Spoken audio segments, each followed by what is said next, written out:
What's up, everyone? Welcome back to Riff and Shuffle, the wonderful show where we try desperately to keep your attention as like 4 other Yugioh podcasts are starting up. As always, I'm joined today by Nash and King Scarlet. What's up, guys? Hey, I do just want to throw in that we had this idea first and also invented podcasts. Very true. Very true. The last thing I said is probably not true, but the first thing I said is true. We had this idea during YCS Indie, and then all of a sudden, 2-3 other YouTubers were like, guess what? I'm starting a podcast with 2 of my friends. And I'm like, what is happening? We invented the Formula 3 people podcast. Yeah, we invented it, folks.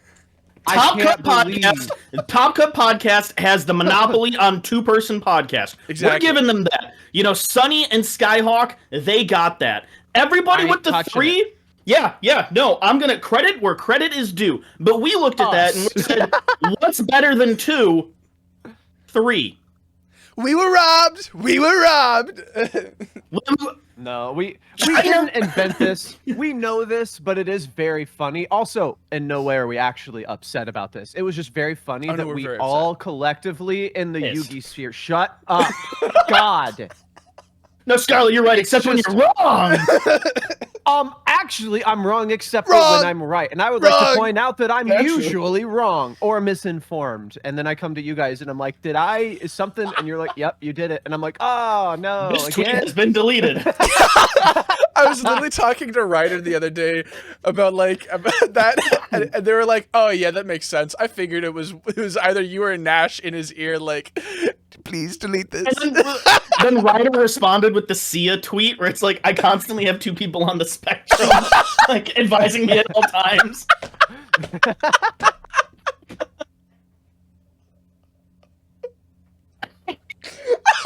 It's Scarlet with, you know, like the scene from Emperor's New Groove with Kronk, with the angel and the devil.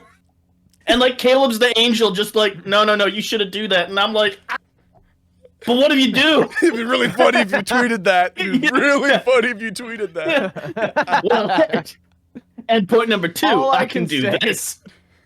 All I can say is, I'm either trying to do a bit that is sometimes only funny to me, and I don't understand what I'm implying on a deeper level. Or 2, I'm very well intended, but do not know what I am saying. So that's all I can say.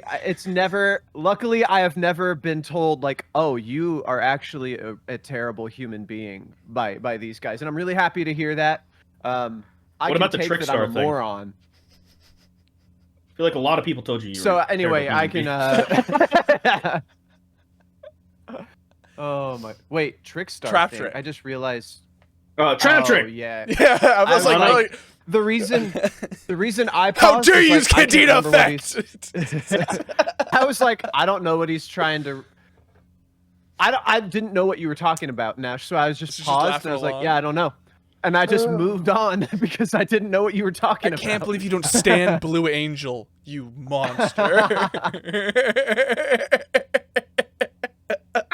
Oh my god. Shout out to all my brains enjoyers. We gotta delete this entire episode now. Let's do the intro again. What's up, everyone? What's up, my bugs? We wanna kick today's episode off. Ask a very important question. King Scarlet, what did you mean when, and I quote, you said, in the strip club, straight up jorking it, and by it, haha, well, let's just say my peanuts. I think what I'm saying is pretty clear. What's your question? What did you mean by it? What did you mean by it again? I'm sorry, I don't quite understand. Caleb, well, come here. Caleb, come here. Well, come here. You know. We know that he knows that we know that he knows that we know. Oh, you know. You know what I'm doing. Hey, come here. You know. Oh, you know. You know. I know. Big time. This bit will not make sense on the Spotify. Oh, yeah, shoot. You know what? F the listeners, actually. We got to do like the auto-generated, instead of like the captions, they've got like the new it's not new. They've been doing it for a while, where they like describe what's going on in the show. Like for like when blind people are watching stuff, they like have the thing that like describes what's happening in the show. I've just fucked up my entire camera setup. Jesus Christ. No. Yeah, I did too. I gotta like refocus it. Hang on. For our Spotify and Apple Music listeners, what's happening right now is on that Apple Music? King Scarlet, I don't know, or whatever, whatever. I tried to put it there. I don't know if it made it. King Scarlet has zoomed in his camera incredibly close to his face that he could say and imply that it was being jorked. Caleb, in response, otherwise known as the headmaster of Shufflers University, also zoomed his camera in with a look of panicked concern upon his face. King Scarlet responds in kind with wiggling his eyebrows, saying, "You know, you know." Now back to the show. Incredible. Nash. Thank you That so was much. beautiful. Thank you. Yeah. Thank you. Thank you. I actually was on NPR for a long time. Wow. Mhm. That it makes it's all coming together now. I get it. I get it. That was a lie, but thank you for trusting me. Explains a lot actually about you as a person. Yeah, I know. And I will not clarify what that means. She let me hit because I giggle. She let me hit because I'm goofy like that. Okay, when I tweeted that, I'm You let like, me she hit let because me... we're married. Oh, that's allowed. Wife guy, get wrecked. You Wife got guy wife moment. guide, baby. Wife guy moment. That's crazy. That's crazy. Imagine. Okay. So let us pray. Let us pod. Let us pod. We are casting. So Yugioh, am I right? Banlist, anybody? People want to know, what do we think about the ban list? Definitely. It's a very important question, asking 3 of the least competitive players in existence. Oh, hold on. Look, you have been playing against Zector! I don't want to hear it! Yeah, get What? wrecked. What are you about to do? What are you even about to do? Hey, I take events seriously, whoa, except the part of what I take to the event. Let me finish. What are you even about to do? What are you let me, I'm not done.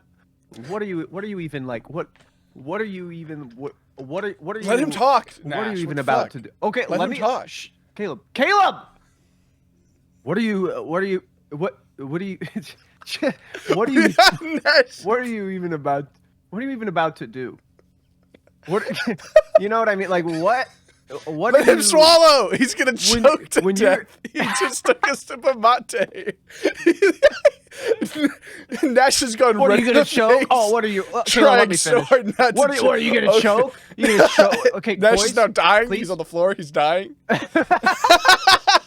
Oh, Nash is dead. Dude, your face got so anyways, red. Nash's death brought to you by Yerba Mate. Oh, I want to clarify for all listeners about this. I knew where this was going. Because there are some people that for some reason could not understand the intricacies of this. The Mate company that sponsored me supports Israel. I do not think that is morally and ethically correct, so I have stepped away from them. That does not mean that Yerba Mate, the entire drink as a whole, supports Israel. So the tiny little... What? So what you're telling me is that coffee is Zionist. Gotcha. Thank you. Thank you for clarifying that. Yes! No, so, a tiny little company based out of Orlando, Florida, does not represent the entire yerba mate industry. But Nash, There are- you've taught me listen that to it him. does. You've taught me that. No, No, he didn't! You don't- just don't listen to him. Guys, he is in the pocket of Big Mate. Do not listen to him. He. Oh, of course I am! That's why I'm letting people know! Hey, those guys over there, We kicked them to the that's a good curb, point. you know. So Nash, everyone wants to know then, what is your new recommended brand that isn't a Zionist company? Okay, there's actually quite a few that you can but check out. I was joking. Oh my. No, please. No, Okay, please. so if you Is CBSE, is that the right? Are they good? so they're it's Sebe Say, but if you want to like shoot. oh Okay. no, you're okay. Fucking ball. Because that's White, like sorry. so CBS, so Sebe Say is like that's what it is. They're really good if you want Sebe different flavors of mate. They do a lot. So they've got like grapefruit, lime, orange, honey, guarana. Berry. We got berry. Yeah. The forest fruit berries, so good. Mixed herbs, that's a really, really good one. Like, strongly suggest to check that one out. There's so Sebe Say or CBSE.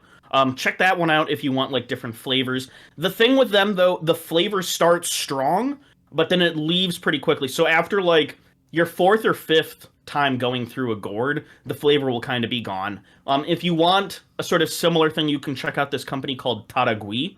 They also do different flavors. Their flavors are a lot more subtle than Sebe Say, but the flavor lasts longer. It's sort of like that trade-off.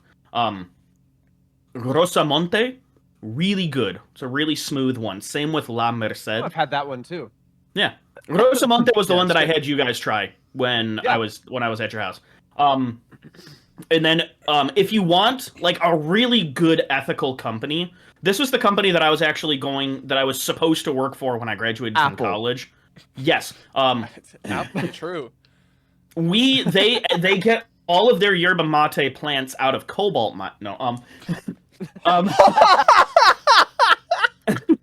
So don't worry. They make only the elderly harvest it for free. Yes. No, so the company it's a B corporation. They're called Guayaquil.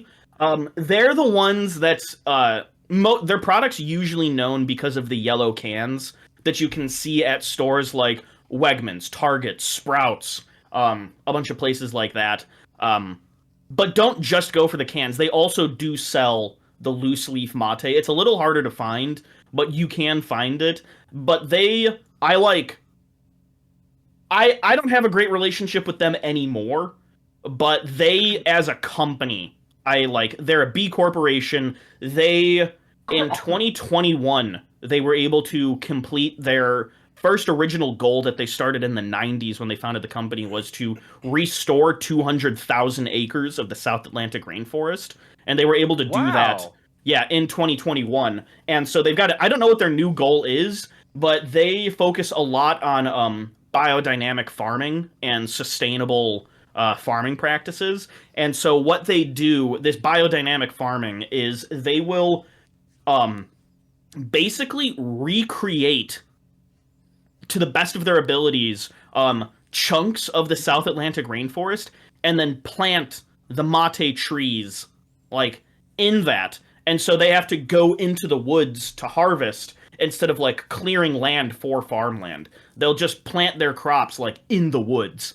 And so the it like recreates like ecological niches and like communities and stuff. It's almost like that's what we should have been doing all along. Holy. So that's how they've been building. That's how they've been rebuilding the South Atlantic rainforest. Is they've just been like planting their trees, and then they've been planting all of the different plants that natively like are supposed to live around those trees. They've helped bring the puma like off of the endangered list. There's like a whole bunch of animals that like they've been able to bring off of like endangered or warning lists because they've been able to enlarge their habitats through the use of biodynamic farming. I'm kind of, so like it's a different story with why I don't have a good relationship with them anymore, but what the company itself does, they are huge. They're the ones who introduced me to like corporate sustainability and B companies and all that stuff, and I like strongly suggest to check them out. I'm a big fan of what they do. That's why this gourd Guayaquil, sponsor us. Yeah, please. Make sure to use discount code. We don't have one for 2,000% off. They will pay you to get their product. Yeah, A lot. A lot of money. It's a free money glitch. GTA. You know, just what it is. I've been saying this. So anyways, the ban list. Speaking of companies that I don't do stuff with anymore. Oh yeah, I forgot what we were talking about. Yo, Redox back to one. Redox We're is with the back. dragon rulers. I gotta pull it up. I forget. Folks, I'm exposed already. I'm a fraud. You literally just made a short talking about harp horror. Yeah, that's the one thing I remember, dude. That's the one thing that I remember. So, dude, circular band. Oh Very yeah, important. that seems kind of weird, right? Why'd they do that? No, it makes a lot of sense, dog. It makes it makes does? so much sense. Oh Yeah. no. Once again, showing how little I know, truly. So here's the thing about MathMech, and this is coming from a historic MathMech player. I was playing the deck before Circular was released, when it was bad, and the deck is just Circular is too good. Circular is legitimately just too good of a card. People were talking about how the deck isn't performing well right now at events. It's like, it doesn't matter. Circular itself is such a good cyber support card that it would limit the cards that Konami can release going forward. Like, it is that definitional in cybers. My understanding of MathMech Circular... Oh, sorry. Go ahead, Scarlet. No, sorry. I just had a quick question. Yeah. Do you mean that in the sense of, like, for cybers or for MathMech specifically? Cybers. Just the entire typing of cards. Okay. Yeah. It's the Cybers version of Heavy Metal Foes Electromite. Yeah. Oh, wow. Really? Oh, my God. I didn't know that. It's one of those, like... I've never read the card. Yeah, Cybers decks are built around MathMech Circular in the way that the entire pendulum mechanic was essentially built around Electromite. Okay. And so it's the reason, like, Circular and Electromite will never come off the ban list because they have to stay out of the game so that game design can move forward. Okay. So to explain to you what Circular does, Circular is a one-card entire MathMech combo. So the cost for it has an effect to special summon itself, and the cost is to Foolish Burial a MathMech card, which is always going to be MathMech Sigma because Sigma has the effect to special from graveyard itself. And so right there, that is a rank 4, which is Alimbertian, which can search any MathMech card. Additionally, when you Sigma, you get to add a MathMech spell trap because Circular says when a MathMech card is summoned, a special summon to the field, you can search a spell trap. And so right there, that is Super Factorial, that is Alimbertian, and Alimbertian can then search the third MathMech name you need to make Super Factorial alive. So it is a one card. You have a Trish on legs, right? Off of a trap card. So you can, in response to your opponent, make a Trish. So it that's pretty good. It's pretty good. And what's more crazy is I think Coder showed me this. There is a Prank Kids MathMech combo you can do where if Meow Moo is back, you can Circular is full Prank Kids combo. Yeah, I don't even know. I don't remember how the fuck you do it, but like that, or it's also, I think, like 2 Prank Kid names is Prank Kid combo plus MathMech combo. It's just like insane shit, and that is just Circular. Any deck that has the capacity to make 2 level 4s that it's not doing anything with, overlays them for Alimbertian, searches Circular, Circular gets full MathMech combo. It's just like you can just do that, and it's insane. Yeah, it's like like a couple weeks ago or a couple days ago, Joshua Schmidt released a video talking about how there are certain cards that if you see somebody talking about a deck and they bring up that this card is a key part of the deck, you immediately are like, oh, this is a YouTube tutorial deck. And it's like, you know, Saryuja Skuldread, the Super Heavy Samurai package, you know, Wayakashi. And then, like, it's gotten to the point now where even Circular is, like, because the fact that you can just do that so easily, it's like, oh, I've got these 2 level 4s, the Verte's banned, so I'll just overlay into Alimbertian, like that sort of thing, you know? Or like, why would I go into Abyss Dweller when I can just you haven't hand trapped me yet, or like you already hand trapped me. I'm just gonna go balls to the wall combo. In my I run a singleton format called Covington. It's a 4-player format, 60 cards. You can only use one of each card in the deck. And I built a Cyberus pile, and the most recent iteration that I made literally could do full Salamangreat combo. It could do full Math Mech combo, and then also do a bunch of just Cyrus pile stuff consistently. And you just had to like, I can't remember what like the main card was for it, because the whole point of the format is you basically have like a commander. It's a monster you always have access to.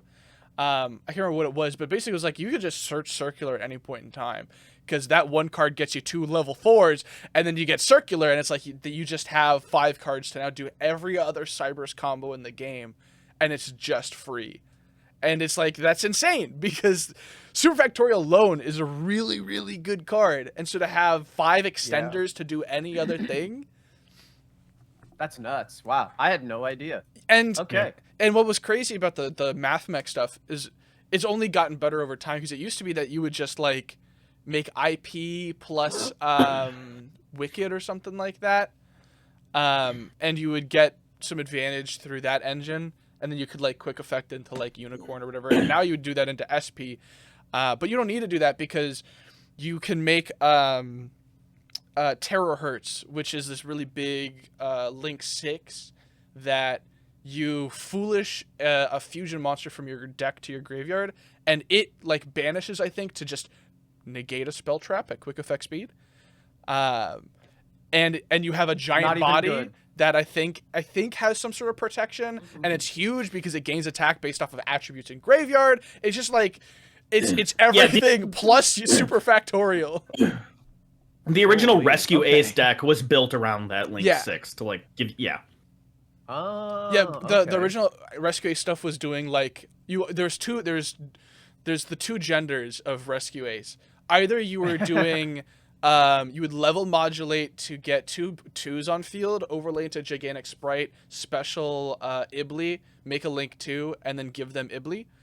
Or you would do this other line that gets you to the Terahertz to Save Worm, with the set 4 back row off of Turbulence. Those are like the 2 different which way do you go, Western man?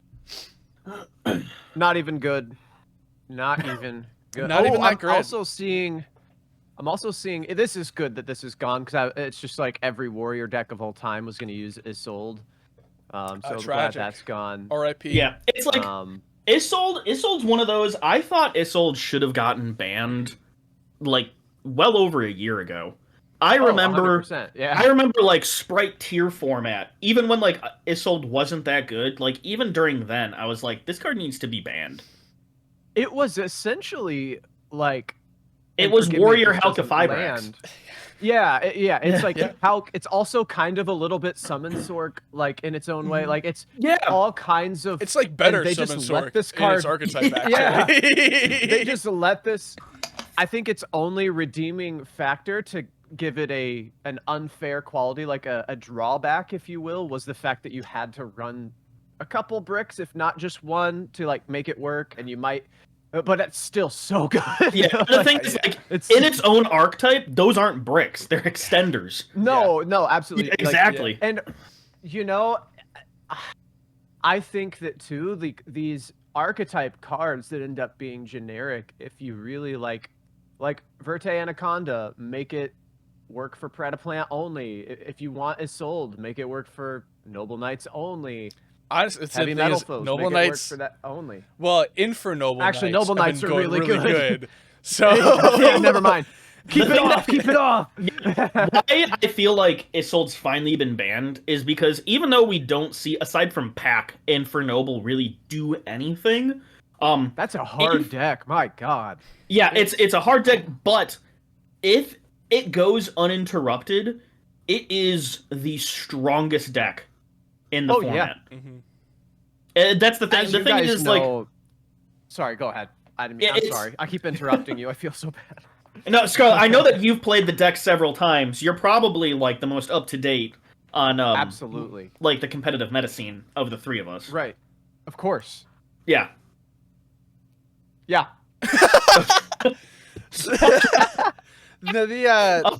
Isil deserved to die 100%. Like, so I've been playing the Makonko, the Makonko Acid Golem lock list, which is crazy to say, but like Acid Golem locking kind of became not even the thing to do because you could just kind of build a better grind game instead of just locking your opponent out of the game. But just Isil would like on her own facilitates that because if you open a single triple tactics card, you get to hand rip your opponent for 2 in that deck. I feel like not even good. I feel like Isolde's even better in Makonko than it is in Infernoble. Yes. Because you have such an easy way to recur all of those equipped spells that are now in your grave. Whereas like in Noble Knight, you can do that. It's not as easy because it's specifically built around the rank 5 Artorias. And so like Infernoble has to do some workarounds to get the same effect as Artorias. But Makonko, it's like most of the cards are like, oh yeah, just equip it from grave. Well, or yeah. not that, but like, you know, I get what you mean. I'm just gonna Ohime quick effects target. This is the craziest shit. Ohime targets the equip in graveyard, and then it places it onto the monster on field. It is non-targeting. It gets around targeting protection. But don't equip spells, like, as part of their mechanic, they target? When you activate an equip spell, yes. So you can get around targeting protection with Ohime, and you can get around cards that are unaffected by cards. Because like, you can snatch steal like Expertly Noir, because it's unaffected by activated card effects, right? You can still target it and equip to it, and then the effect to take off of like a snatch steal is continuous. So you can still snatch steal. That is terrifying. It's so good. And now we have to go back to playing crazy. Power Tool. Dude, I've got my ulti first dead Power Tool. No, sorry, not that Power Tool. Braver Dragon. Oh, okay. The better one that lets us also still foolish 3 equips from deck. Yeah. But not the good ones. That's the issue. That's the issue, is that you can't... Power Tool is okay because it equips up to 3 equips from deck to it. But you can't get the Rondo out of the deck because Rondos have to be equipped to opponent's cards. Same thing with like a Snatch Steal. So you get some of the bricks out of the deck, but you don't get the ones that really matter in that way. It's like, So I'm just like, I love Makonko still, but I'm playing a punk list now with it. And punk gaming. And it's kind of just like, pray to God that you open Zayaman Axis, and then you use all the rest of your cards in your hand to bait any interaction so you can normal summon Zayaman, and then do full combo, plus do all the Makonko stuff. Alright. Scarlet, do you still have the ban list pulled up? Because I'm also forgetting like what's banned and stuff. There's a third ban card, right? Yeah. Circular. Yeah, there's a third one. What's the third one? Caleb.exe. Oh yeah. The shufflers. Wait, the millers or the shufflers? Oh, and Yugioh. I don't know what that millers. means. It's a millers. Yeah, they are forbidden. Yugioh and Caleb.exe are. It's more Saki one-ofs that are finally banned. There goes Yugioh. Watch him as he mills. Oh my god. Now we've got the limited list, and that is where Harp Horror came back. I'm so happy. I've got 4 copies. I'm excited. I've got like 3. I've got 3 rares that I didn't know I had. Like, I remember I was looking through my bulk maybe like 2 months ago for something, and I like found just some Orcust cards, and I was like, this is sad. Horror might come off the list one day, but I doubt it. 3 weeks later, Harp. Oh. Wait for it. Dude, Josh. Oh. Bean Soldier. Yeah. Shout out to our homie Josh Bean Soldier. Dude's probably going insane. The Oh, Bean Soldier, formerly known as Josh, he's got to be he's probably so excited about this because Orcust is his favorite deck of all time. yeah. Like that's what he brought to Philly was Super Heavy Samurai Orcust, and then he almost cried when Killed Scarecrow. yeah, he was like, do you remember when he came up to us? It was just, the man was so defeated. Yeah. He almost made day 2 with his list as well. His first loss my. was like round 7, and then 7, 8, and 9. He just like lost. But it was like the dude was undefeated until round 7. Yeah. Yeah. He's crazy. Yeah. That's my goat. Man, I love Orcust. It was actually the deck I played when I was probably at my most competitive. It's the only time I've ever played like I'm playing a meta deck this format. And that was my deck, was Orcust. And it's definitely the best I've ever performed at events. But I just am like, I guess you get the Horus engine maybe, and that's how you make it effective now. I don't really see it.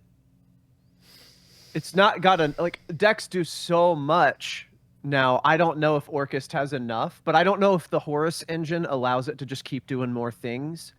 I haven't really looked into it. I haven't paid any attention. So I was just curious what you guys think, because I don't know. It's like, it's a Horus deck with a small Orcust engine instead of an Orcust deck running with Horus cards. I see. Okay.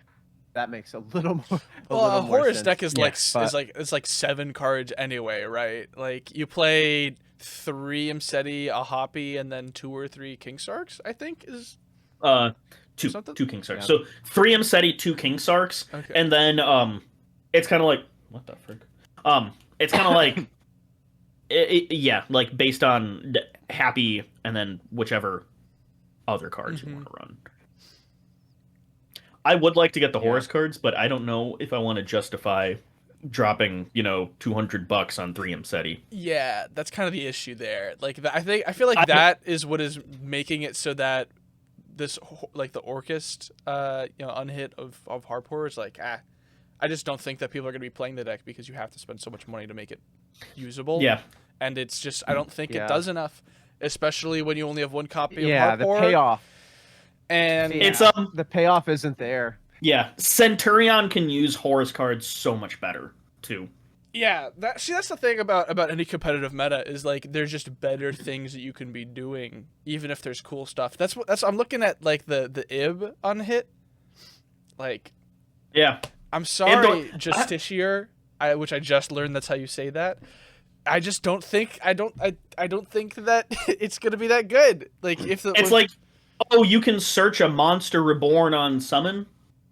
Okay. Yeah. I was told this is Ib is effective in Dino. Yes. But then again, that might be true, but you're still playing Dino, which means as one that played it, very recently. Okay. It's got so much cool stuff that does nothing. there is a Evilsar Kashtira deck that's going around, and this isn't me, like saying crazy things. This is like an actual deck that's going around. It's Sinful Spoils Evil Kashtira. Well, I can't afford it.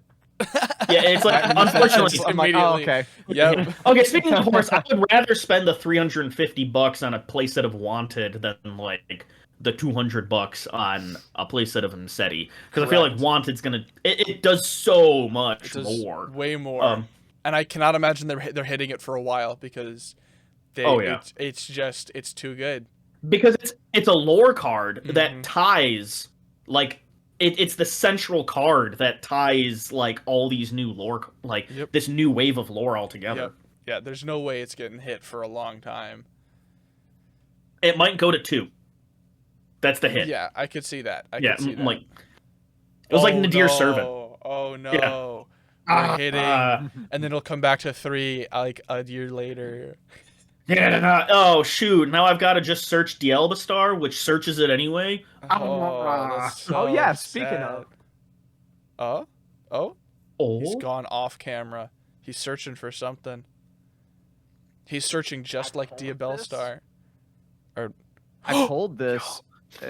Whoa. Isn't this worth $50 now? Is it About that much? 35. It's about $35. Oh, is it? Is it 35 now? Okay. Yeah. Oh, you know what? I accidentally looked at the TCG Player Direct thing where they charge you an extra $15 for something. I still don't understand what that is. Where they're just like, yeah, pay more because It's like, oh, okay. Do you want me to explain it? I can tell you why.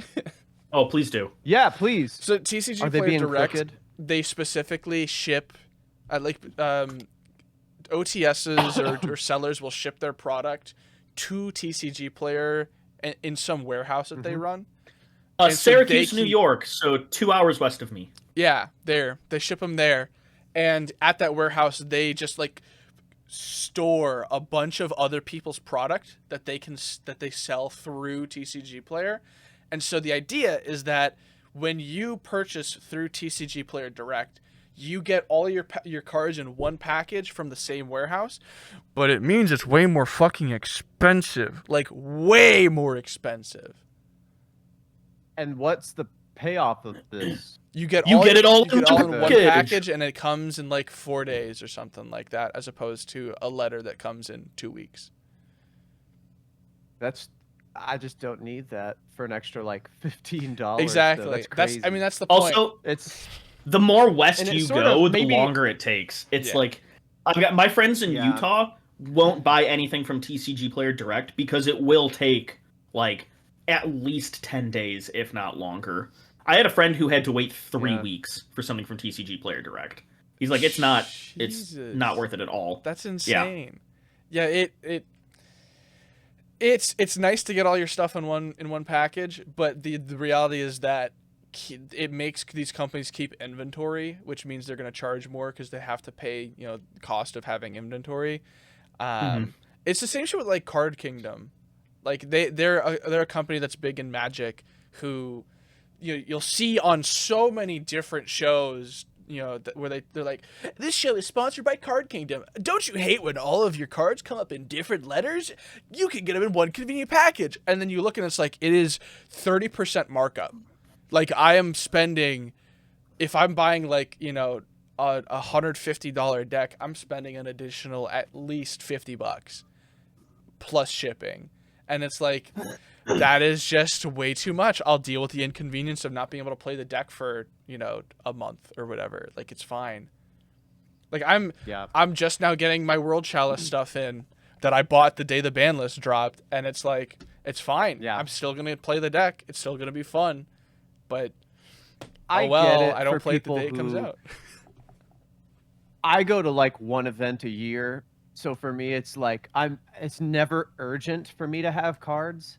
The most urgent thing I bought was an SP Little Knight so that I could take my dumb decks to locals and at least compete a little bit. But as far as like I gotta have my deck put together, competitive maximum, gotta be ready. Like I don't really do that a lot, unless I'm going to a regional or a YCS in my city, just because everything happens way too far away from me. But sorry, I would like to thank Scarlet once again for getting me an SP Little Knight for my birthday. Oh yeah, I forgot I did that. I will never not be grateful for that. Every time I summon it at of locals, I'm course. like, oh, Scarlet. I'm going to banish two monsters. The S in SP stands for Scarlet. True. Well, you were just like at my house for your birthday, and I was like, yo, I gotta do something for the guy. Like, it's his birthday. He's just here. And we were like at an event all day and night. So it's like, it's not like I can like take him out for a party. Like, Dude, those cinnamon buns though?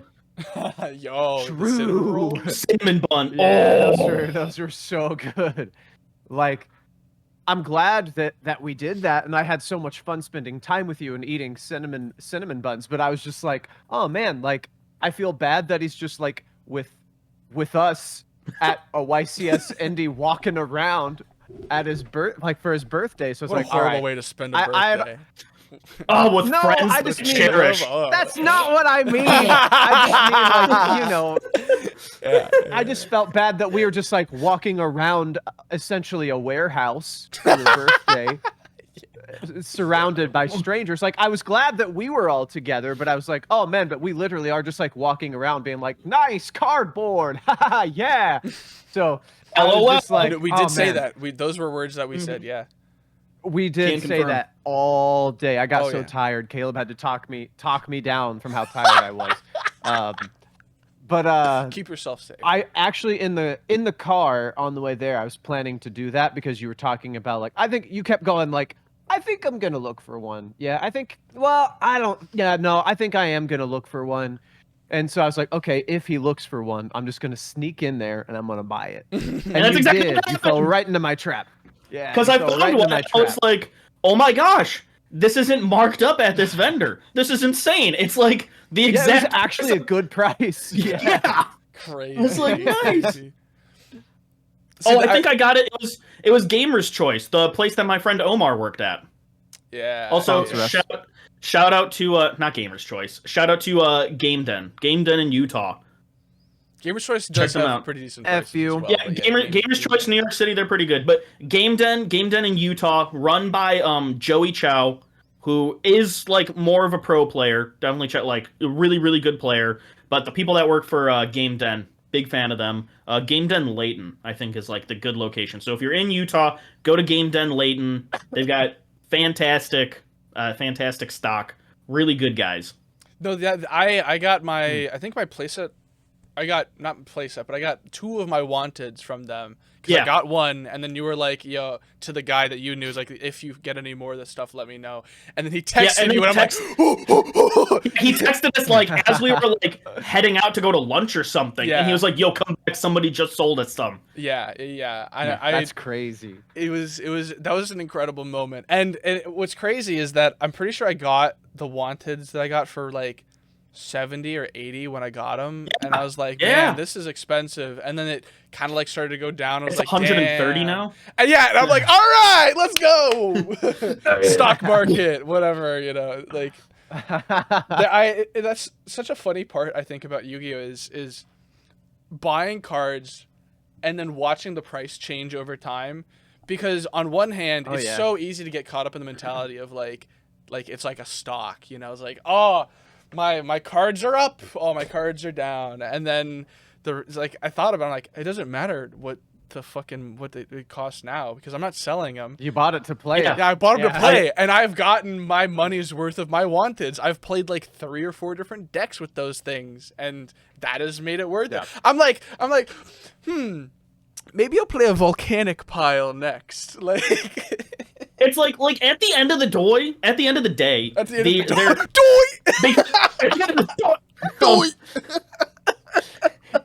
the day, these are toys. These are toys. Yeah. And like, I don't care how much they cost now. I own them, so I'm going to play with them.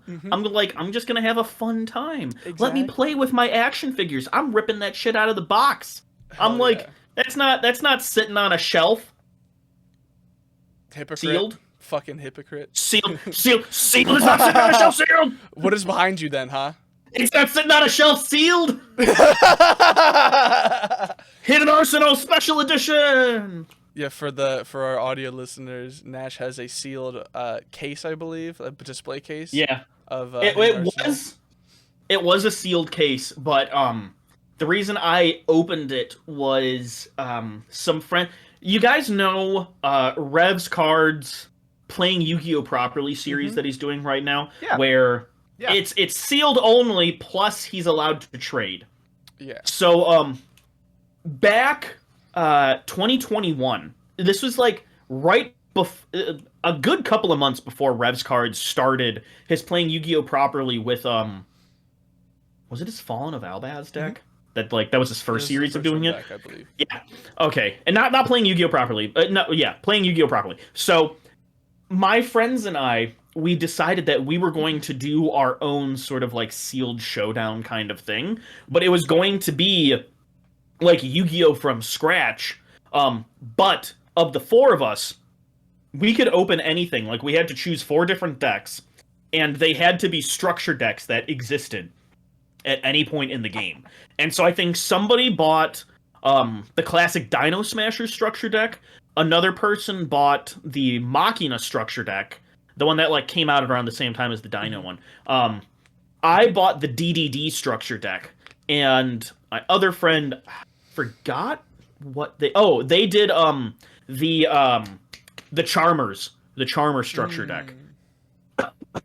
And so those were the 4 structure decks that we started with. Each started with 3 of them. And we had it so like I was doing all of the editing, like, and I was having them film it, and I was teaching them like how to film duels so that we could get it. It was a huge undertaking of a project. We got like 3 episodes worth of material filmed, and we could only trade amongst the 4 of us. And yeah, it was a really cool idea. I was really cool. We thought, yeah, I thought up this idea coming back from like a case tournament in Arizona. And so we're doing this. We like got pretty far into it. I released like a trailer on my channel. I was really proud of this. It took like 2 months to finish editing the first episode. Okay, hold on. No, I started editing like mid-October. And then the first week of January, I was done editing. And when I exported it, the file got corrupted and only the audio exported, and the main file got deleted. Like, the video got deleted. No. It was 3 months. 3 months of work where the only thing I had to show for it was 42 minutes and 37 seconds of audio. Oh my gosh, that's so painful. I had a straight up mental breakdown. Like, yeah, I would have deleted my channel. I would have deleted my YouTube channel at that point. It's just over. It was like I had a few people like reach out to me like bro, are you okay? Brian from Crush Cards, even Yassine back before. Well, like Yassine reached out to me, and he's like, "Are you okay?" I think like Ruggles also reached out because this was a huge. I was so proud of this, and I was like asking for advice on how to like do angles and stuff for a whole bunch of things so that like it looked good. I wanted this to be like the next big series, and I put so much effort into this. And then it just all got deleted, and so I was like, I'm never doing something this big again, and I just. And then Rev's Cards released playing Yu-Gi-Oh! Properly, like a month after that, and I was like, well, now I can do it because he's doing it. This was gonna be my thing. So it's like, how can we do a sealed series that's different from everybody else's series? And then boom, Rev's Cards did it, and I was like, oh, man. I have Rev's Cards to thank for encouraging me to continue doing my dumb Yu-Gi-Oh music, actually. Really? So, I had done a couple things, but I really just like didn't plan on doing that regularly. It was just something I was just like, oh yeah, that was fun, but I don't know, back to skits, whatever. I'm just gonna maybe once in a while. Did not plan on making that like a thing I do on the regular though. And then he reaches out and was just like the nicest human. And he commissions a song from me for his series to be like the concluding song. It was like a sea shanty type thing. Okay. And like from there, like to do it, as you guys know, the ADHD, like hyperfixation, like I'm going to learn and get obsessed with this new skill that I'm trying to learn. That's when I learned how to do more than just like sampling or like finding a beat or even purchasing a beat to do. Like then I just started to like actually learn how to make stuff and like create with like my little MIDI keyboard here that I had but was like too scared to, I don't know how it works. I didn't like plug it in yet. And then like to make it, I got like really like into making beats and like trying that, and it is actually, that was the catalyst for me being like, maybe I could make like original songs sometimes. Like maybe I could like keep doing it. And so like, yeah, all that to say, it is because of that and him just being like, this is so good. You're so good at this. You definitely should keep doing it. That I was like, that's awesome. Yeah. And like, I was like, dude, you don't have to pay me. Like I wouldn't pay me for this. Like it was just kind of an experiment. And he like, it was like $50, but like he paid me, and I was just like, I just got paid to make music? That's crazy. And so like that that rush of like I could really like maybe do this is because of him. So yeah, him and Ruggles specifically were like super encouraging to me during that time. Just like not even like prompted, and that is yeah, I just thought I would share that little nugget of I guess just joy, positivity. I don't know what it's for, but it was really cool. Yes, King the King Lore, Scarlet yeah. lore. Yeah. A Yeah, lot of how I mean, whenever yeah. but with like Ruggles and Revs, a lot of the way that I film, I don't do it as much anymore, and I want to do it more of like when I do my like locals vlog style content, my way of filming B-roll, like specifically filming B-roll, I have to thank Ruggles for because It's very had Ruggles. I've seen you do it. I'm like, yeah, this is very Ruggles. I Yeah. had no idea what I was doing, and so I think I messaged him on Instagram, and I was like, "Can you teach me, like, as best as you can, just over text, how to film B-roll?" And with it, I was like, "He's not going to respond to me because this is this is Ryan O'Rourke, this is like big guy. He's like, nope, I wasn't expecting anything." Within 10 minutes, I get like 8 paragraphs from him. He's like, okay, so this is how you do this is how you do this is how you do this, and this is how I edit this is how I crop, this is how I do. And I was like, oh. And so over like the next 2 weeks, I just put that into practice. I was like, all right, I'm just gonna like test this out. So every time I brought my camera to locals and just like filmed stuff and tested it out, and I was like, oh yeah, this looks really, really good. And so now you just said like you were watching me at Indie do it, and you're like, yeah, no, that makes sense. And then Yeah. and so like I've got to thank him for like how I feel. I obviously want to get much better. I've definitely gotten rusty because I haven't made as much vlog content as I would like to. Because just in my area of Western New York, there's like 3 or 4 Yu-Gi-Oh content creators, and so I'm very self-conscious about like going to locals with my camera because I don't want to step on anybody's toes. Like when I go to Millennium Games, I don't want to bring my camera because I just don't want to like get in on Crush Card's territory, if that makes sense. Get out of my territory, little dog. Yeah. Or at heart of the game, we've. Oh yeah, sorry. Go on. No, I was just I was just making noises. You're good. Yeah, You're fine. I was just laughing. at heart of the game, we've got 2 streamers. They don't like do vlog style content, but they do live stream their locals. And like I don't know, it feels weird. I should feel more okay with it because I don't do that style of content. Like if I went to Millennium Games and tried to vlog, that'd be kind of weird because Logan and Brian are also vlogging right there.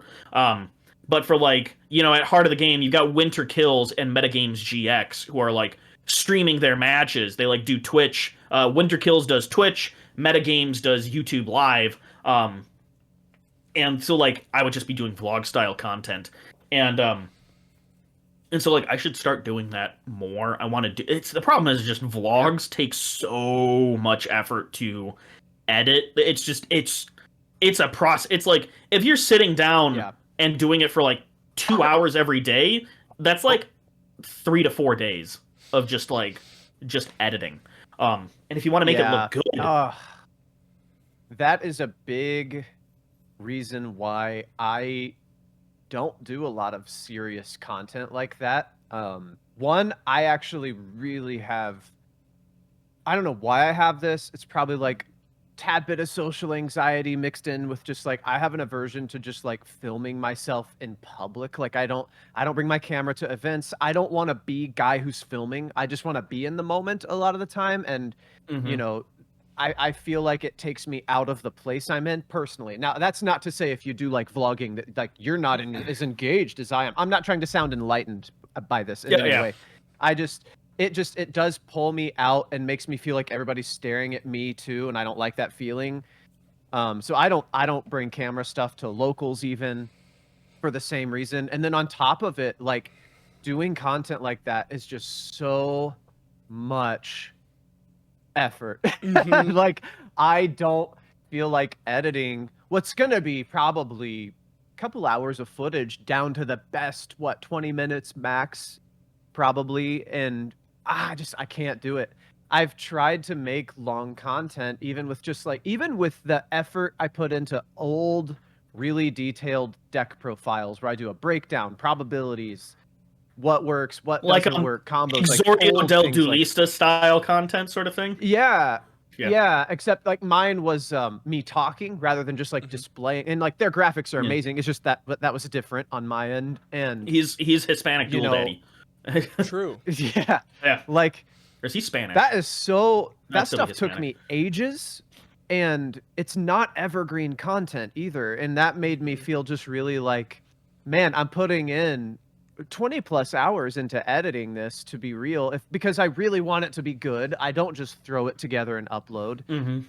It's like, because I mean, I'll spend a couple hours on like a skit, or even more hours on a song to get that to look nice, and like I don't know how people do that level of work for even like a longer stretch of video. I don't know how y'all do it. Like I can't do it. I will never make a lot of money from my YouTube channel. And I've been there, but once I do it once, if it's not new and fresh, I'm bored and I can't do it anymore. Like my first deck profile that I did all that for, I was hyperfixate editing. Like I didn't feel like 20 plus hours because I was like, ooh, I'm doing this. This is going to be so cool when it's done. Then I did my second and third, and I'm like, I can't do this anymore. Like, I can't do this anymore. It's dry. Even though I'm in a routine and it's even going faster, I can't do this anymore. Like, it just doesn't hold my attention. That's a major me issue. But I don't know. Yeah. I'm fascinated by Crush Cards and Gage and you that, like, I don't know how you guys make the content that you do. I can't. I physically can't do it. I get past the 2 or 3 minute mark on a video and I'm like, yeah, I'm done. I don't know. This is it. This is the video. Like, I can't do it anymore. So like, I will always make $6 per video. It's fine. Something that I want to try to implement more is like Crush Cards, specifically Logan and Brian, how they do their deck profiles. It's not a deck profile video. It's a video that has a deck profile with the deck in it. Profile. Exactly. I love it's entertaining to watch. I enjoy watching their deck profiles because I am kept entertained the entire time. Instead of just like, all right, yeah, so you got this, you got this. They're like, it's a fun video to watch. And I really want to make my deck profiles more like that. So like I get a lot of inspiration from my vlog style content from Ruggles, and I got a lot of inspiration from my deck profile from Crush Cards. Just because they heavily influence. Like, I'm thinking, okay, how would somebody be entertained by what I'm doing right now? I don't want to make a video like a deck profile for the sake of a deck profile. I want to make an entertaining video. And I've actually, like, I'm working on a couple of scripts now so that I can make, like, it's not just I'm gonna, like, Think Media. You just gotta hit record. I don't know if either of you guys watch Think Media. No.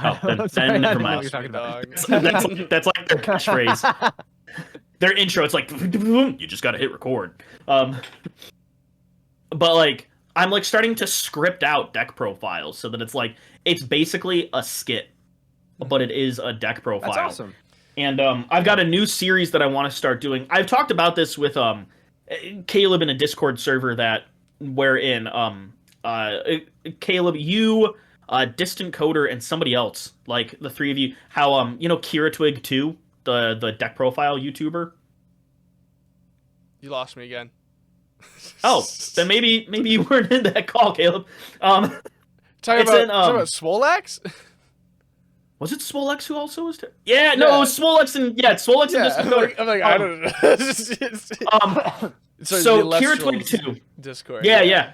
So Kira Twig 2. He is a deck profile YouTuber, similar to a Dark Armed Duelist. If you want to check either of them out, little shout out to them. Credit where credit's due. Their content is only deck profiles. They do nothing but deck profiles. I've watched Kira Twig I watched their Dino profile to like get advice. That might have been them. Keep talking. Dark Armed Duelist. He does videos and he will do a follow-up video of a combo. But what I actually like about him is that he'll do the follow-up combo if his like Patreon gets to a certain if his Patreon like gets to a certain point. Like if somebody will like request a combo, he'll do it because combo videos for deck profiles don't perform nearly as well as the deck profile does itself. So it's like I understand why he does that so that he can like he's like I'm still making money off of this essentially. CalebDOTexe 2, he does deck profiles because he sells those decks. Like he will do a deck profile of a deck and then somebody will buy that deck off of him. Oh, that's interesting. Which took me like 10 years to realize why he builds decks the way he does. Because I've always been like, I feel like this isn't as competitive as it could be. Because that's just how, like, because he's just making these decks en masse to like just sell. And so, so what Coder and Swolex said, what Coder and Swolex said that I should do is the hidden arsenal archetype decks that he does. I should build those decks like card for card and then make a locals vlog series where I'm like, hey, can this CalebDOTexe deck perform well at a locals?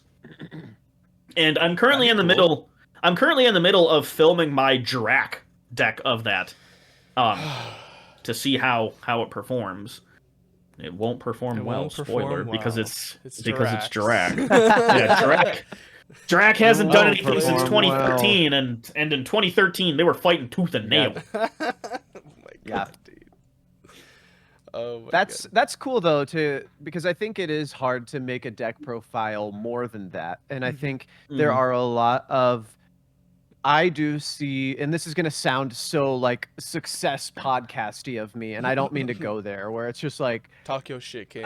That's not it's not the intent, but I see a lot of starting out YouTubers, and I did this too, by the way. It's why I shifted from this as a newer YouTuber. They always start out trying to be the new, better deck profile channel, competitive content channel, and they do nothing different. They just emulate, right?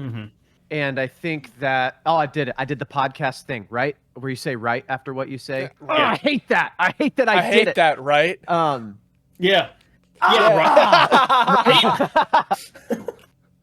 But every single one of them that like back when there was a time when I saw a lot more people posting on Twitter and in Discords that I was kind of in and out of about like, I don't know why my content's not taking off. I'm so revolutionary. It's just like, I'm sorry, but you're not. Like you're doing hey, here's my deck. I think it's pretty good. I've not tested it in any way. Anyway, top-down camera of me laying the cards down on my mat, explaining what Called by the Grave does, like people don't already know, for 10 minutes.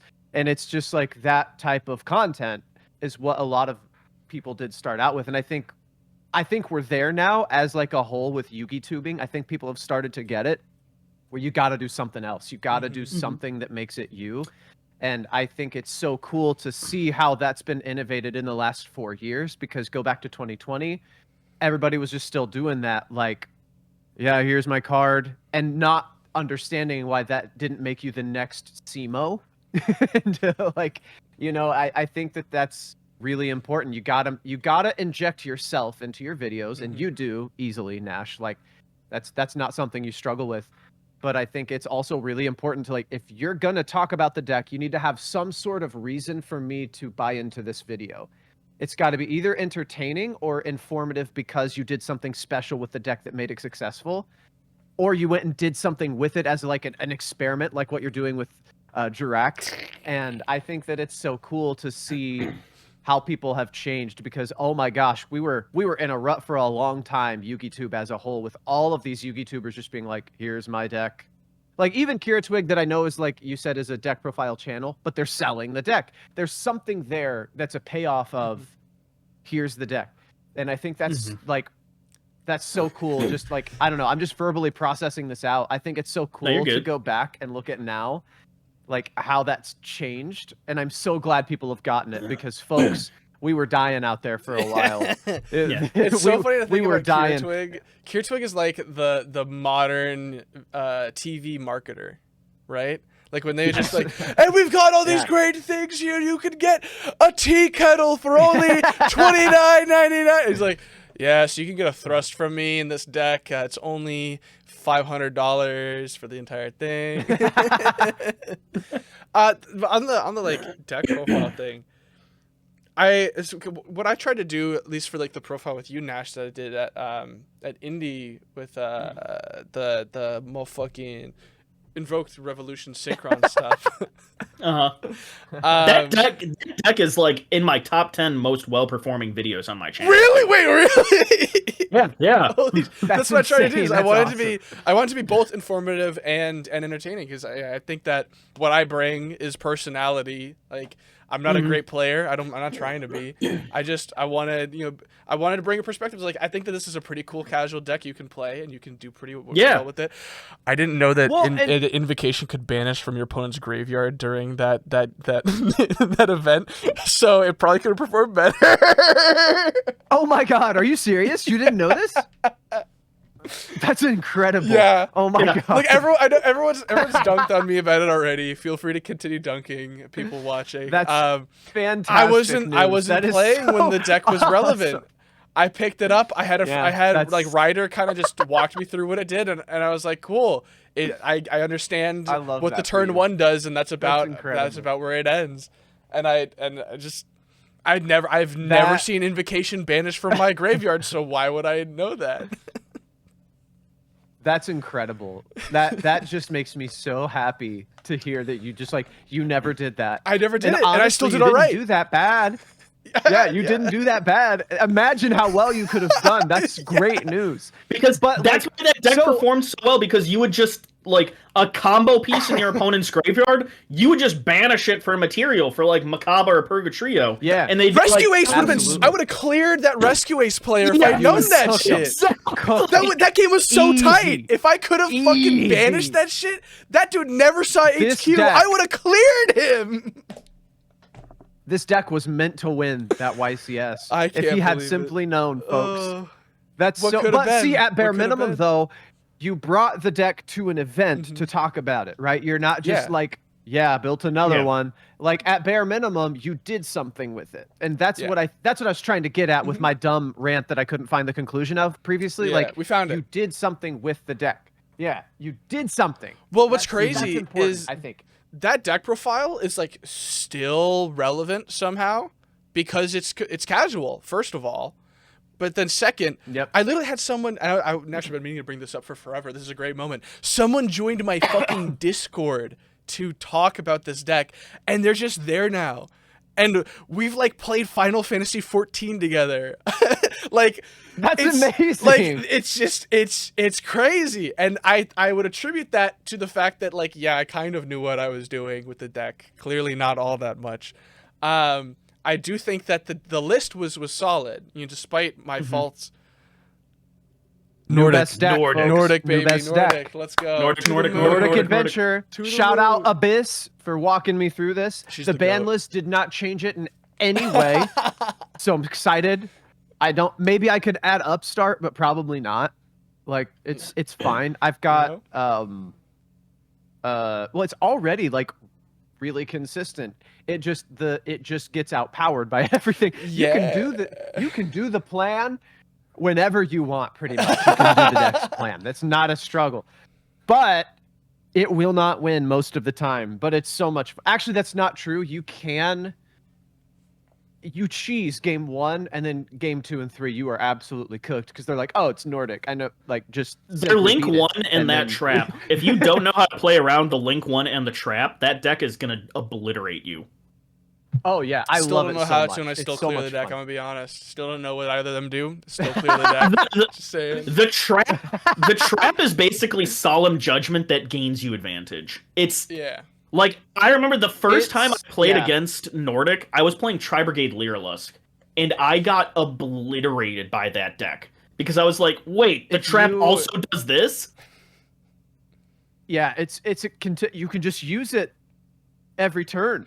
It's a continuous trap that's just, hey, everything on the board that's yours, it doesn't do what it does anymore.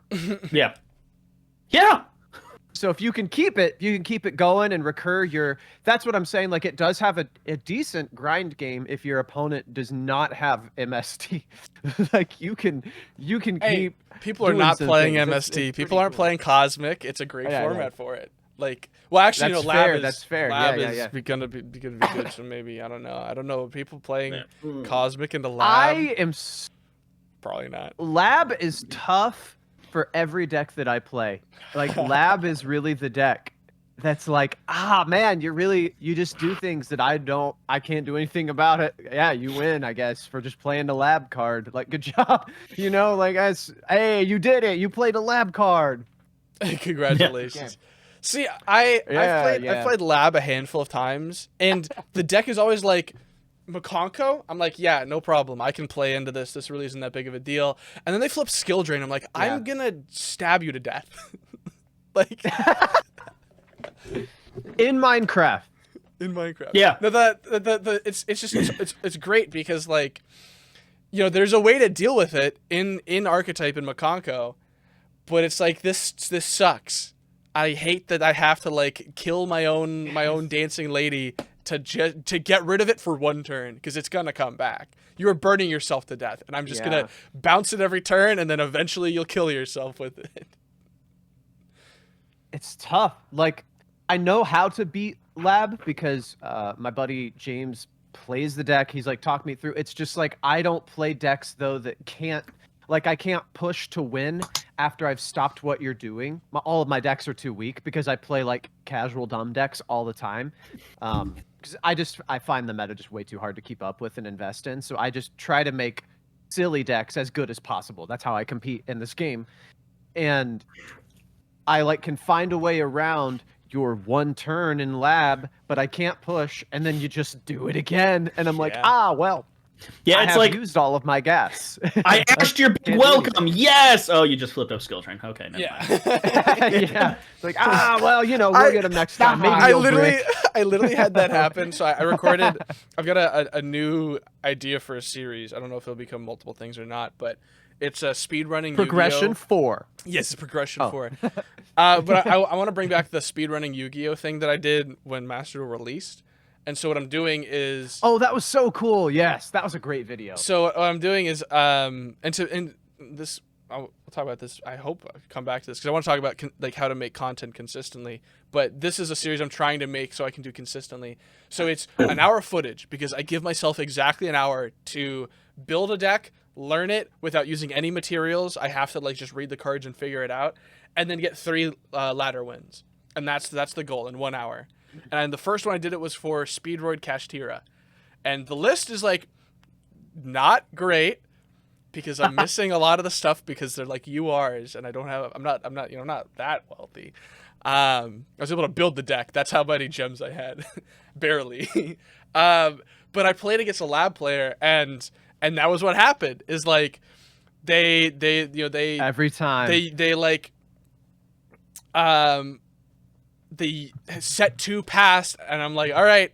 I go to play, and they're like, big welcome. I ash, and they're like, welcome. I'm like, fuck! God damn it! It's like, come on, don't have more cards. What do you mean? You have the other one. Nick, come on. Stop. It's like, all right, well, what happened to the days when we all had one play? I want one play for every deck, and if I stop yours, I get to go. That's what I want. That's Yu-Gi-Oh! I want fair Yu-Gi-Oh! Go back to 2018. No, hold on. In Magic, people will always talk about playing fair Magic, and it's the idea that you have like a play a turn until later in the game, and it's just like. That's stupid. I'm sorry, Magic players. That's stupid. Like you're telling me that you don't want like land drop, tap, soul ring, tap, arcane signet, which for the people that don't know what that means, is basically like setting up. So Magic is all about land, right? You have to play a land a turn to be able to like do things. That is doing 5 turns worth of mana creation in one go, pretty much. So you just skip 5 turns in the future and advantage, basically. It's like starting your hand in Yu-Gi-Oh! With like 3 extra cards, probably. Yo, sick. So it's like I need that. I need that bad. What do do you that mean? all the really time, bad. but I cheat. It's like, what do you mean you don't want to just start the game faster and be able to do the fun part faster? What do you mean you want to play fair Magic? Oh yes, I would like to play a mountain and pass for 3 turns. Like what? That's boring. We could just skip the first 3 turns of the game. It's like the people who like, pretend goat is fun. Yeah, who exclusively want to play goat. I've played goat like a few times, It's and let me boring. tell you, It's so it is boring. Oh my gosh. No, but it's so like even. There's no blowout cards. Literally every card in goat is a blowout boring. card. It's boring. It's one so of boring. they're all blowout cards. Like honestly, no. if you want to play a format like GOAT that's actually still fun, you should just play speed duels and like play a contained like pre-built deck, pre-built deck format. That's fun. I've played speed duels. I did it with my family. Speed duel, baby. Oh, it's great. Baby. I've played My speed duels family before. who doesn't play. Oh, sorry. We keep doing this. Me and Nash are just like fighting for like, no, it's my time. Hey, go ahead, guys, come on. Hey, chill out. I'm sorry, listeners. You probably hear us interrupt each other so much, and you probably do this. Now, this is for viewers only, where you went like this. So King Scarlet just shakes I'm so his sorry. head, We keep doing that sarcastically. So I'm going to interrupt here. Actually, I'm not going to let either of you speak, and I'm going to tell you about the game you should play if you want to play GOAT format. Play Elestrals. This game rocks. Elestrals. This he game was gonna. rocks. He was planning Yeah, this I all was getting along. there. He had that card I sent a ready. message in our chat saying I wanted to talk about it. I know. You did. I know. I queued it up. No, but seriously, I taught a buddy of mine at Locals the game on Wednesday at Edison night, and Thursday. And he was a little primed for it because I guess I brought it up. He was like, how's it going, guys? Dan or A Drive here, which is like A Drive's the guy that made the game, and that's his intro in every single video. I was like, okay, so you know what I'm talking about, kind of. Yeah. And also during Locals, he like yells across like 3 teams like Caleb, and I look over in the middle of a match as I'm getting like washed by Gravekeepers because they activated Necro Valley on me every single turn. I'm like, what? And he shows his phone, and it's the fucking Elestrals Discord where A Drive had just posted a video that our Elestrals channel that I've got with Coder, Josh, and Swolax. He's like, look. I was like, yeah, I know. We posted it. Yeah. I edited that. I was like, yeah, I edited that. But I was like, no, that's cool because they're like sharing it in the official Discord. Like Dan is actually putting it out there. Is cool. But like I walked him through, and he's like, how hard is this game to learn? I'm like, it is Yu-Gi-Oh. You will understand it. Every card has a Yu-Gi-Oh equivalent. The only thing you need to learn is cost. That's it. You just got to learn how a resource system works because Yu-Gi-Oh doesn't have that other than like hand. And by the end of it, we were talking, and he's like, "Yeah, I'd play that instead of Edison next week." And I was like, "Huh? You would what? You would do that the entire time?" Caleb, is this game out to purchase? Like, I would love to play it, but I can't buy the cards because I did not have money when it kickstarted. Like, I couldn't buy them. In the next couple weeks, to my understanding, base set is going to be like open for pre-orders, and I will be so annoying about it. So you'll know when it happens. Okay. I need to. I would love to play. It's so fucking fun. It is so good. I need to find a time to head up to Toronto so that I can like get cards from Coder. Yeah, because that's the only reason. Because he's like, I just need to find time to drive an hour. So hard. Really funny. So between A Drive and I, actually, during the time when the game was just announced, and every Yu-Gi tuber was like, check out Elestrals on their channel. I remember that. Like, I shot them a message, and they were like, yeah, totally. And I was like, great. I think this would be good. This, that, and they're like, yeah. And then they never responded again. Yeah, they never got back. They were like, well, they wanted to know like what my rate would be. And I asked MBT for advice on this, and I sent what he said to A Drive, and that's when A Drive was like, I'm not responding back to you. And I was like, fair enough. So I was like, I must have said no hard feelings at all, but I was like, I must have sent like a crappy offer that like didn't really make sense, but I went off of like the advice I got because I didn't know what to say. I think I was at like 10,000 subscribers then. I was like, I have no idea what my rate is. I don't really get sponsorship offers like a lot, so I didn't know what to say. And to this day, I'm like embarrassed that like A Drive would like look at me and be like, I remember you, you disgusting freak. And, You dum-dum. You stupid you head. thought He you would were worth a never lot say of money. You thought Let me you say, A Drive you is thought like, you were worth this. Dan is just he's such a nice guy. Getting to chat with him so we interviewed feel him so this bad. week. He's such a nice guy.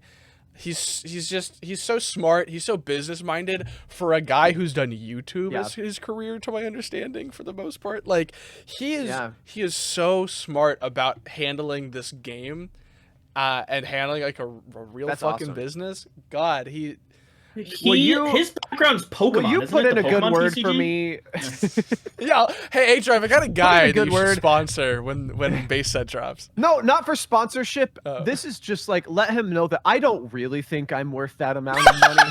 I didn't know what I was doing. Tell him I don't want anything in return. I just want him to think I don't suck as a person. That's all Sorry, I so want. a Rothschild want- gave me advice. I don't want any free product. I'll buy it. I don't want anything from him. Just let him know, hey, he doesn't actually suck. That's all I really care I'll put in a about. good word, for the Illustriad season 2. I'll be like, yo, I got a great guy you should send free product to. He will be so dog shit at the Don't game. check and your that's more the messages.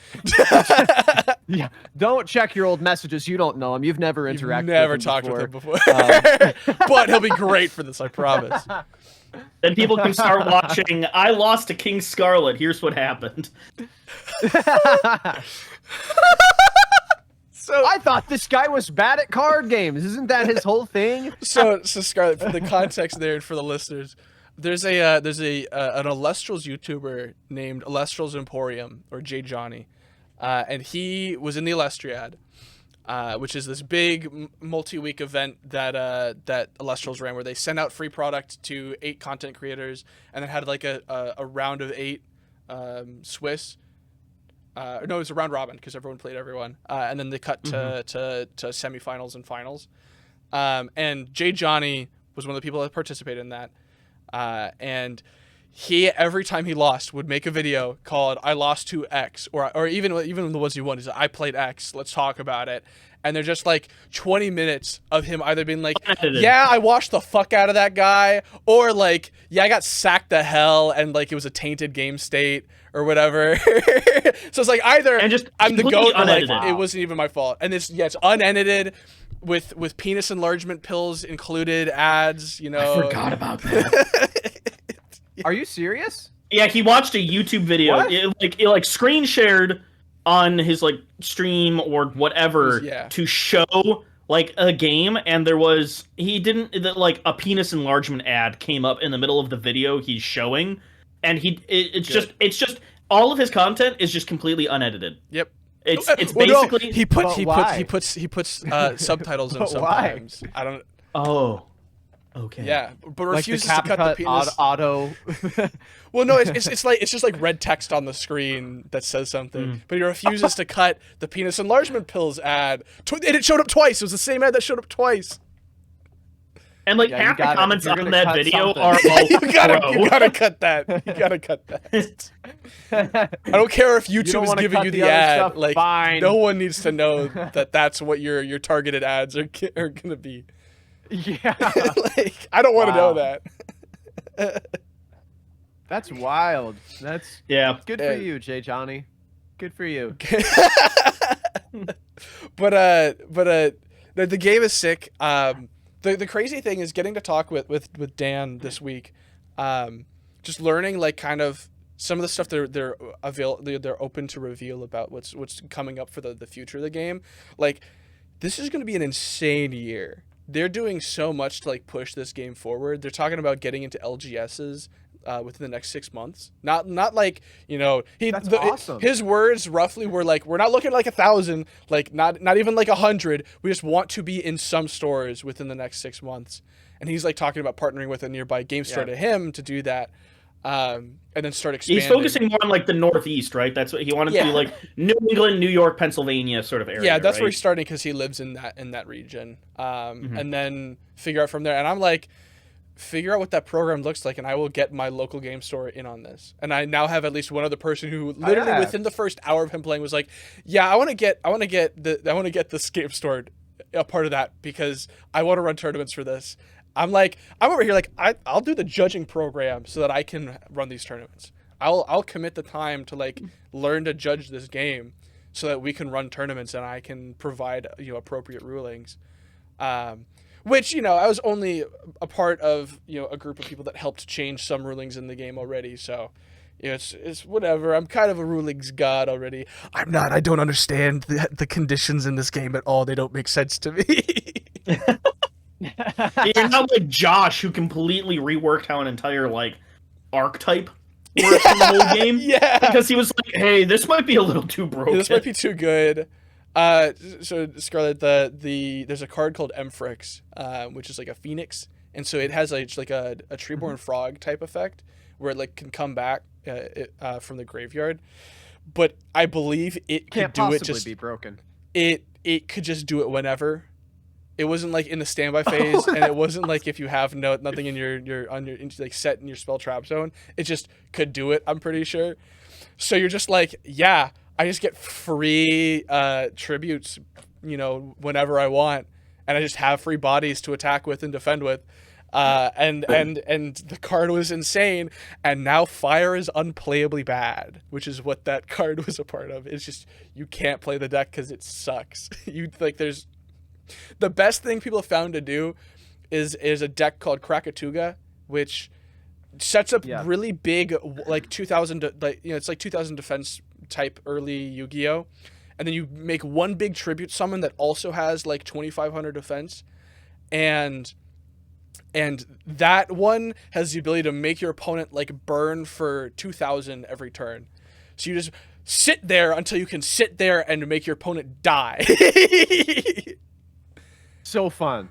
Burn decks are always very fun for both players. It's great because it's cool. Not a good deck, except in the condition where you're playing best of one. This deck has gone undefeated in just like Yu-Gi-Oh. Yeah, that's crazy. It's undefeated in 2 tournaments currently into top cut, and every time it hits top cut and it loses because it's like, oh, I know how to play around this. Because I can prepare for it and I can use my side deck finally to just obliterate this shit, which makes me so excited for when we get best of 3 tournaments. Awesome. Because that's what we're gonna get this year, and it's just gonna be like, all the problematic decks are gone except for the deck that hand rips you every turn.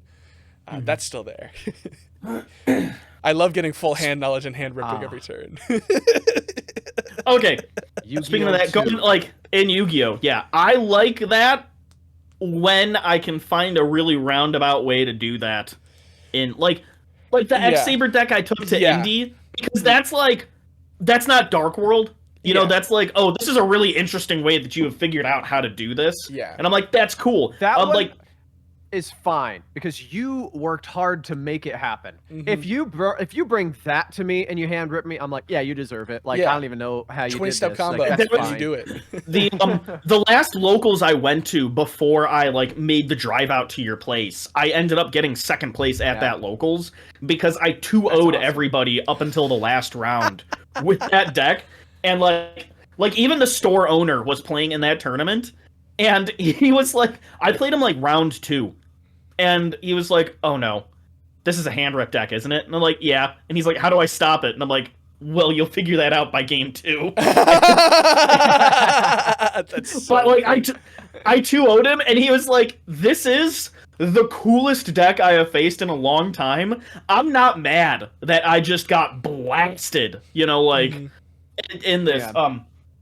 And it's the same with like, I remember, this is before the Danger Dark World FTK with Cannon Soldier. Mm-hmm. I figured out how to do that with wind-ups. And I was really, really proud of this. Because, so there's wind-up Bat, which when you put it into defense position, you target a wind-up engrave to add it to hand. And so you would target a wind-up Bat. And so you'd have Firewall Dragon with a wind-up Bat. You'd put wind-up Bat to defense position. add a wind-up bat from graveyard to hand. Cannon Soldier would tribute the wind-up bat to burn for 500, which would trigger Firewall to special summon wind-up bat, which you'd put into defense position to add wind-up bat to tribute to special summon. Oh my god, dude! Holy. And it was just wind-up combo. You just had to open up a way to access Magician and Shark. If you had any way to access both of those cards, then you could get the full FTK. That's crazy. I stopped bringing it to locals because there was this dude who showed up one time that threatened to beat me up. And he was kind of a scary person. Like, it's the only time I'd ever seen him. But, like, the dude looked like he spent more than he should at liquor stores, if that, I don't know. He was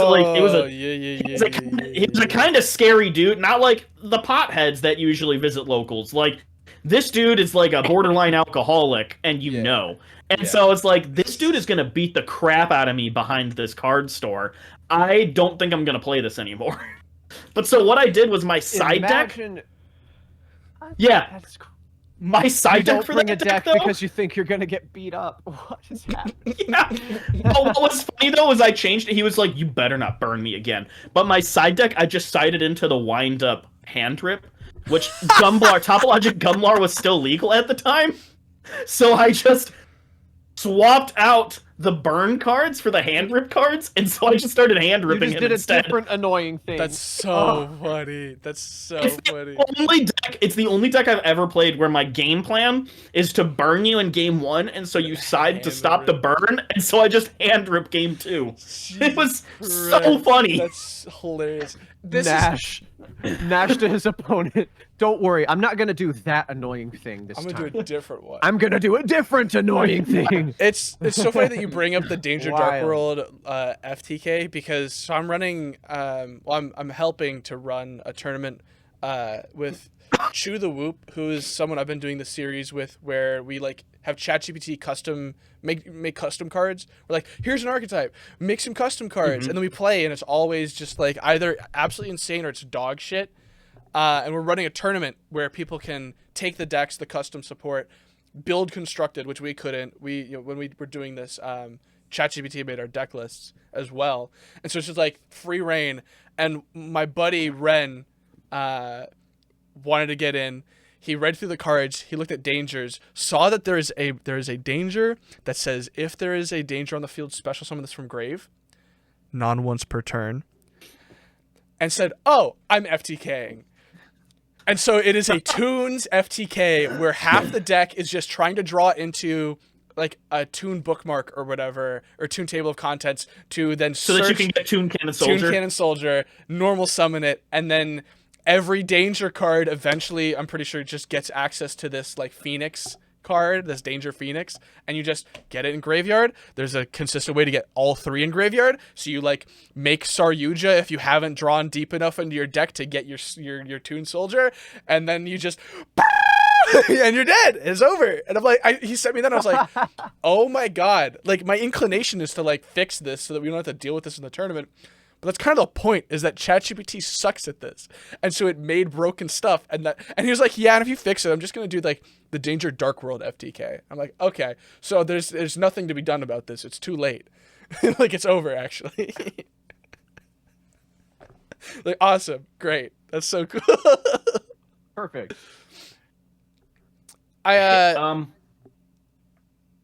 So, oh, never mind. I just answered my own question. Okay. Forget I said anything. All right.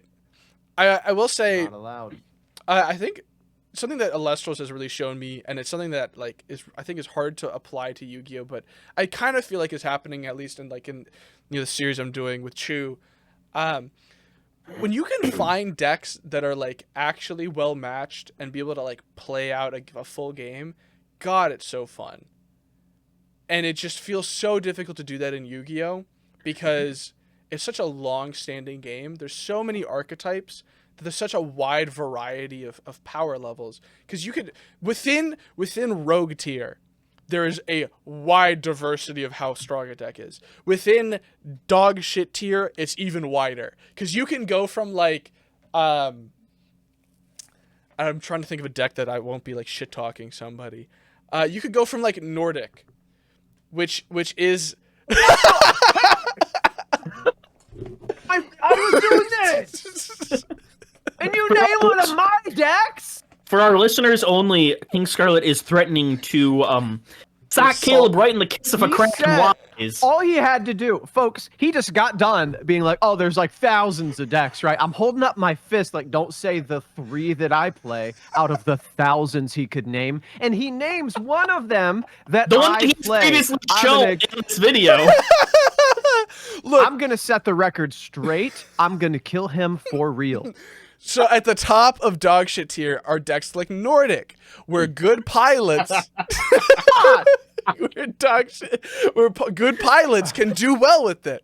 All right. Okay. You said you like playing silly Good decks. pilot? I'm not a good. That's your fault, not mine. I'm not good at the game. That doesn't help me. So you've got that, Who do you think you are? and then you have decks that are so bad they're just like unplayably bad. Like they just don't even do the thing they're supposed to.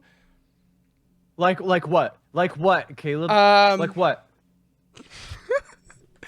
Not appliance. Appliance are actually Don't. like is. It's a very solid Saved game his plan life. that does everything. Saved his life. Not gonna kill Red him. eyes. Like Yeah, red red eyes. eyes. Okay. But like you've got this wide variety in just like bad tier decks where you can just have a deck that like you just can't play it. Like it just isn't good. And then you've got decks that you like a good pilot can do cool stuff with it. And Literally when Abyss looks at any deck. Exactly. Yeah. The goat right there. She's just incredible. Mm-hmm. So finding like equal matchups is so hard. I think it's why there's been such an obsession with sealed Yu-Gi-Oh! From like a casual perspective, because it is the closest thing we can get to trying to make the field level. Because if you don't have access to all the staples, you don't have access maybe to all your consistency pieces, your decks are going to be closer leveled, even if maybe you're playing like Fire Kings versus, I don't know, Marincess, right? Like if you're missing some of those key combo pieces, you end up playing more grindy games. And then eventually one of you draws into the thing that lets you do the thing, and then you force your opponent to have the thing that outs the thing that does the thing. And I feel like that's where that obsession with sealed or progression or whatever comes from. Is the only way you can make sure that you're on equal fields is by just having it be random. And it's what I'm really liking right now about like Alestrals is there's very clearly like 2 top tier decks. Like these are the best. Then you have some like pretty good decks that can compete but aren't going to win as consistently.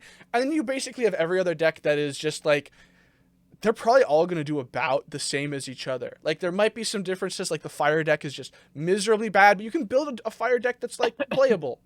And then you're like, I play a deck which the whole point is you make, it's the equivalent of like a guy that's 1500 attack that can attack you direct and hand rip when it does it. Decayed Commander actually does almost that. So it's basically just Decayed Commander. It's a tribute summon Decayed Commander. When it attacks direct, it directly, it hand rips you. But it's, a little beater that's killed by like most cards in the game. It's not that hard to deal with. Yeah. And that's my favorite deck. And when I play against, other not so great decks, it's a ton of fun because we're just like, oh god, how do we like get to the point where we do the cool thing? And do we even get there in the first place? And then I play against a good deck, and I'm like, yeah, I mean, you just have 12 cards, and I have 2. And both of them are tribute summons, and I have nothing to tribute summon with. Cool. that happened to me. Monarch hand. Yeah, that happened to me on Thursday, because I use this deck to teach people because it's bad. But when you have those matchups where things are evenly matched, it's a lot of fun. And like that's you both did the fucking soy jack at the same time. Nutty. A thumbnail right there. Let's go. Thank you. I don't have to like sift through to find a thumbnail now. It's just like when you have decks that are on par with each other, God, games are just fun. And I feel like that's where Yu-Gi-Oh is some of the most fun. Because when I've played hyper competitive, like tooth and nail, every interaction matters games, it's a lot of fun. It's so much. I think it's why tier Ishizu format is kind of idealized by some people as this really fun format. Because everyone, 100%. anyone that's not playing the deck is having a miserable time, obviously. But if you're in that mirror, it is every interaction matters. You're on the same playing field, and you're not worrying about any other deck. Yeah, it's chess. It's exactly it. Yeah. When you have two decks that are on the same tier, the same, not even the same tier, the same power level, that is when you're playing chess as opposed to someone's playing checkers, and they can move and that one space at a time, and that's it. Right. And I think that is like, I see it in every single game, card game. Yeah. I think everybody desires more of, I would rather this be decided by we both played with equal pieces, we both played and the best person won, rather than, oh, you got A, B, C, D, E, F, G off of RNG, and that's why I lost. Or like I lost to just something that was out of my own control. I think people have a lot more fondness of, even when they lose, if the game is in their control, because it's a test of skill.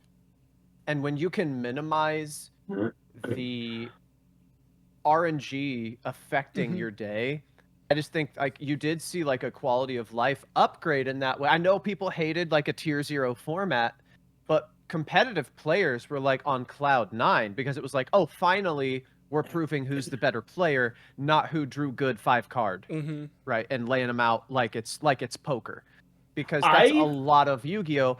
I hate it when people complain about that too much, but that is a lot of Yu-Gi-Oh. It's like, did your first 5 cards beat your opponent's first 5 cards? Great. And tier format wasn't that necessarily. It was like, oh, we got to play the game. Yeah.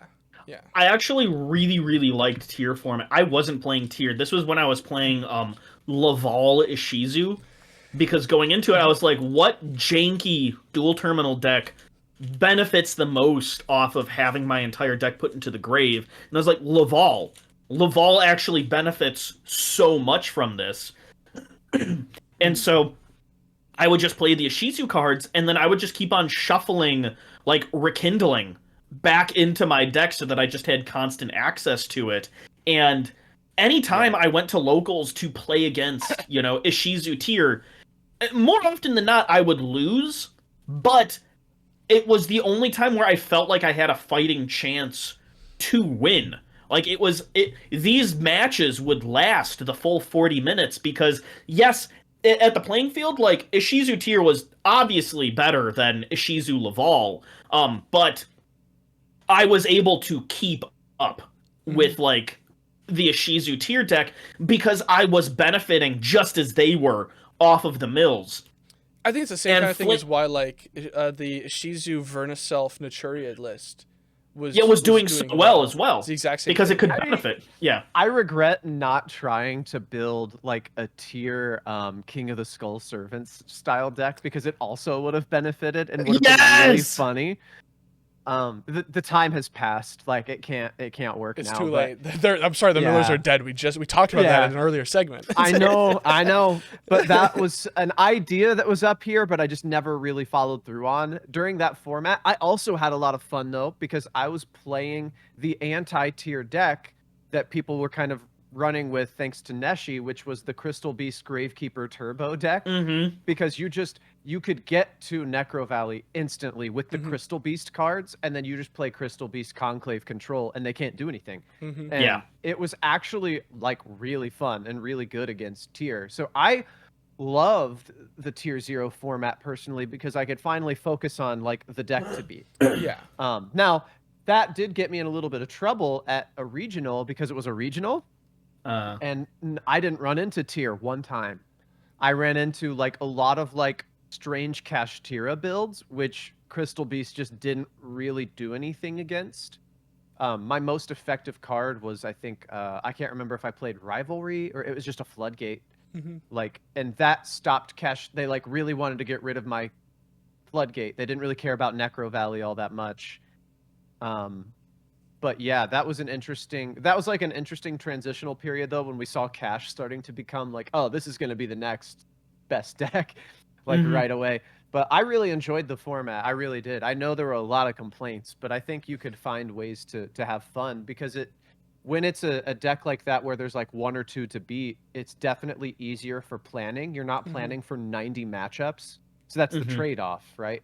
Diversity's cool, but how do you plan for the 13 decks that can beat you or be bad matchups, right? Like that's really how do you hard. know what they all do, especially if you're more of a casual player? Like, oh, that was awful at YCS Indy. I couldn't figure out every deck. Like, I know there weren't like 14, but there were more than tier 0. Yeah. And it was really, really hard to be like, oh, okay, this is that deck. I don't remember exactly what it does, especially against the Monadium, essentially FTK deck. I was like, I don't know what all 700 of your steps are. I don't know which one to hit. that's where I love that. I just am a god and I draw against Monadium anytime I play against them. It's legitimately I've played Monadium I think 2 or 3 different times, and every time the game has been over in 15 minutes because I draw, they pass, I kill them, then they go first, I draw, they pass, I kill them. It's like, all right, let's go.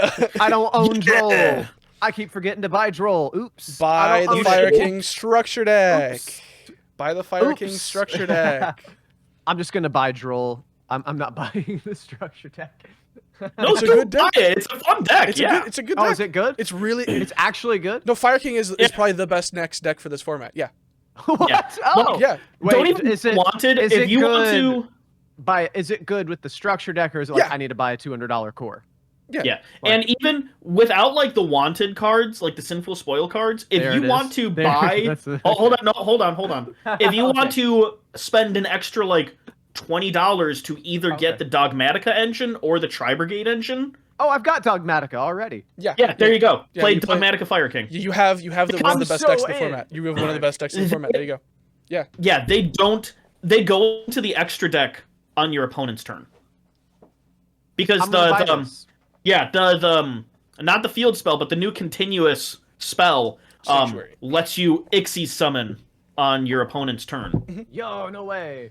Yeah. Are there any like extra deck cards that I would need to buy separately, you think? Do you have Dogmatica targets? Do you have all the targets? Yeah.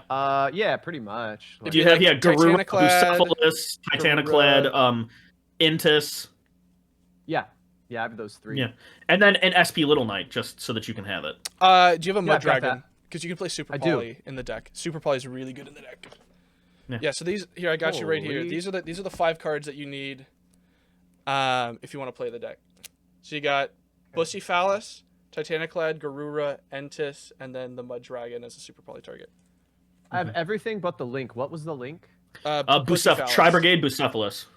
Oh, okay. Is that Photon Hypernova super rare? Yeah. Yeah, it's the Tri-Brigade Link 5 that Tri-Brigade doesn't play because it's impossible to make in Tri-Brigade. Yeah. Oh, okay. Well, hey. It is when it goes to the graveyard, it foolishes a BBW from extra deck to the graveyard, so it extra foolish burials, and it also is like a battle trick or something like that, I think. Sick. Yeah. When a monster declares an attack, you can banish it to banish all cards your opponent controls. Well, I'm gonna buy them. They're a little expensive online, so I'm just gonna go to Target and get it for $10. But yeah. It's a super good deck. Like this is a list that I have, and oh my gosh, do you have Fenrir? Like Kashtira Fenrir? Yeah, you've got it. So because you kept on drawing Kashtira Fenrir.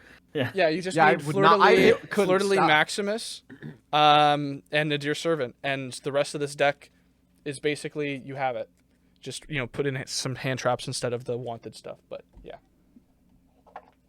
you've got one of the best decks in the format. Way. There you go. Yeah, crazy. Thanks, guys. I didn't know that. Dude just had his life revolution, and the deck's super fun. It's super fun. The reason, and this is, I've been seeing some sentiment about this on Twitter recently.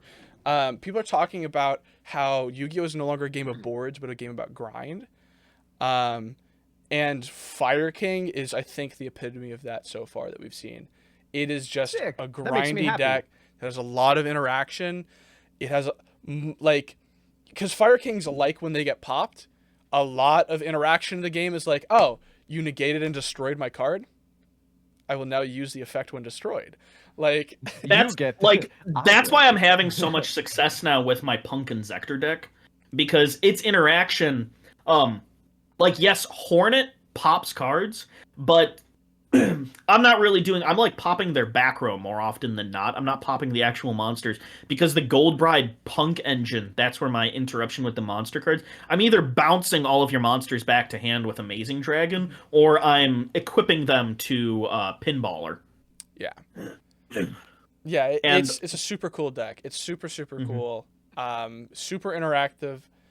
I mean the fact that this deck can do, and it only gets better when Phantom Nightmare comes out, or not. It's before that. Maze of Memory. Yeah, Maze of It's the one that's Yes? no, Maze of Memory's already out. It's the other memories.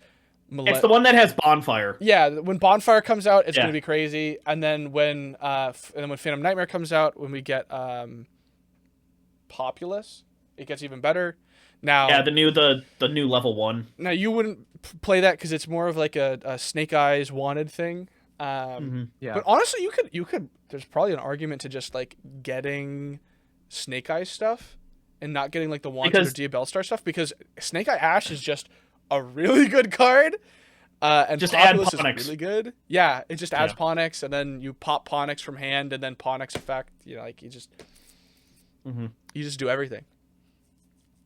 I'm in, folks. It's a great deck. I am so in. We are so back. We're so back. We're so It's like- back. We're so Fire King back. You know what I'm saying? It's like you can get a functioning Fire King deck for like $50. Yeah. Sick. $30 for the structures, Yeah. and then 20 for like Dogmatica plus, you know, assuming Yeah. you have Dogmatica staples. or I've tried all Tri-Brigade. that. Like Dogmatica Yeah. or Tri-Brigade, whichever way you want to go. Yeah, I bought Dogmatica. Dogmatica a long time ago to throw into Generator as like a buffer. Dogmatica, I think, is the way to go personally. The Tri-Brigade Yeah. stuff is really cool, but it's just like being able to play Super Poly naturally. It's really good. Yeah. It's Yeah. really, really good. I will say, hilarious story. I was playing Nouvelle Punk a couple weeks ago at our Rogue Locals, and my round 1 opponent is on just Invoke Dogmatica, and he uses Maximus, which makes you and your opponent send from extra deck to graveyard. And I was like, okay, send Herald of the Arclight, send Entis, send like, you know, one other relevant monster. And he's like, oh, like, yeah, I'm gonna pop that, and I'm gonna oh, I sent Garura. I'm like, I'm gonna draw 1, I'm gonna pop that, I'm gonna add Ohime. And he's like, oh fuck. That's awesome. Big fan. It's Big incredible. fan. All right, well, I would love to keep talking, but it is it's been This has been a 2.5 hour. not quite. This is Well, it. I mean, Oh. since we got in the call, yes, we're at Oh, an yeah, hour yeah. 50 on the recording right now. So Oh. That is insane. I love talking to y'all. It's always so Yeah, fun. I'm talking to you guys too. This is I won't harp on it too much because I don't want to be here for way too long. But this is kind of the back to like the idea of making content and making it consistent and making it easy to make. Like I think the most important thing I'm learning right now is the way to make good content is find a way to make consistent content, and not just consistent in time period, but also in quality. And so that's what I've tried really hard with Alestronauts to do. You know, the Alestrals channel I run with some other guys. It's really high quality, but it doesn't take me very long to edit the videos because I've developed pipelines to make those high quality elements. Like I keep revolutionizing the pipeline, because like it used to be that I had to like drag over this element and then I'd have to go into the guts of it and then change a thing and then it was good and then I could start tweaking the settings. But I found a way in DaVinci to be like, I can edit all of that from the same page. So I drag and drop and then I edit it and then it's done. And it just saves me half a minute probably awesome. per time I have to do that. And I'm doing, you know, probably 40 of these minimum. So I'm saving 20 minutes bare minimum. And so being able to make pipelines like that. And now I hyperfixate on shit. And so, you know, and efficiency is one of the things that I will end up hyperfixating on. And so that kind of helps, where I was like, I want to figure out how to do this so I can do it well and I can do it fast. And I spent a lot of time researching it, and it probably took me 100 hours to do the first video. But then from there, it's like, it takes me a couple hours at most. And people watch them and they're like, wow, that was really, really well done. I'm like, yeah, and it didn't take me a lot of work this time around. And Yeah. the next one won't take that much time. And I think finding those pipelines and finding the way to make stuff that looks good, that's fun to watch, but is consistent, it is possible for you to do consistently is really important, because we all have lives outside of this. Like, this isn't anyone's career here. And so being able to make it so that you can do it and there's as little barrier to entry as possible to do it is like really important. Because I'm not making another video games aren't fun anymore type video ever again. That took me way too long to edit. Like, we're gonna do I mean, in the sense, we're gonna do those again. We're gonna do that, but I'm not doing the same kind of work that I did for that. That took me easily a couple 8 months. 100 hours. It took 8 months worth of, of working on. 100%. Like, I'm never doing that again, because the next time I'll be faster at everything, and I know when to, like, all right, this is maybe too much. Let's do a different thing. Mm-hmm. Yeah. So that it actually gets made in a 100%. reasonable amount of time. Yeah. Yeah. Dude, that video, insane. So good. I'm glad you liked So it. good. I'm really Yeah. glad that people enjoyed it, and I've had a lot of really good feedback from it. People that are like, yeah, I'm going to change how I think about video games now. I'm like, what? That is more than I could have ever asked for. Like, that's insane. Yeah. Yeah, it was so good. I'm glad everyone liked it. It's great. Yeah. All right. I think that's it. Thanks for riffing. We did it, folks. We did it. We shuffled finally. We riffed finally after a month. What are you doing, Nash? He's like. We're shuffling. Oh, we're shuffling. We're shuffling. Yeah. I was just moving my hands rapidly. Shuffling. We're hand shuffling. All right. Thanks everyone for watching. Have a good day. Thanks for listening. Do we have an outro?